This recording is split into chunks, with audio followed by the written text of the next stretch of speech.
तुम्हाला देशामधली जर एकात्मता वाढवायची असेल तर आता रिसेंटली झालेलं एक एक्झाम्पल तुम्हाला समजलं पाहिजे बघा. नगर जिल्ह्यातील तुमचं आलं कोणतं बरं, नेवासा तालुक्यातील सौंदाळ नावाचं गाव आहे. कोणतं गाव आहे बरं, सौंदाळ. कुठं बरं, नगर जिल्ह्यात. आणि कोणत्या तालुक्यामध्ये बरं, नेवासे तालुक्यामध्ये पहिलं भारतातलं जातीमुक्त गाव ठरलेलं आहे. कोणतं गाव ठरलंय बरं, जातीमुक्त. तर त्यांनी कोणता संदेश दिला, एकात्मतेचा संदेश दिला. जातीमुक्त गाव म्हणजे आता त्या गावामध्ये कुणी जात पाळणार नाही.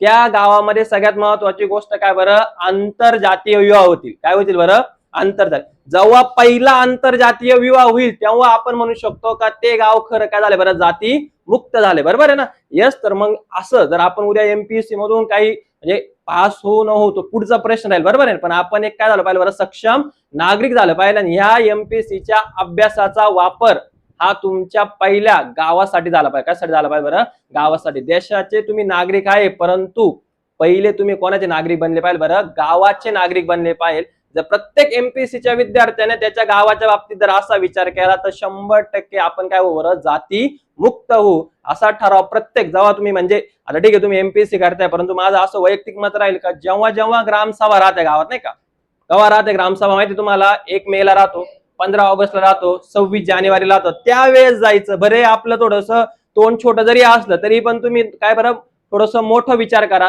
त्या ग्रामसभेला अटेंड करा आणि त्या ग्रामसभेमध्ये अशा गोष्टी मांडण्याचा काय करा बरं, प्रयत्न करा की जातीमुक्त गाव. तर सगळे गाव असे होऊ शकतात. आंतरजातीय विवाहाला आपण काय दिलं पाहिजे बरं, प्रोत्साहन दिलं पाहिजे. कारण बाबासाहेब आंबेडकरांनी सांगितलेलं आहे तर ज्यावेळेस आंतरजातीय विवाह होतील तेव्हाच काय होईल बरं, जातीमुक्त देश होईल. काय होईल बरं, जातीमुक्त.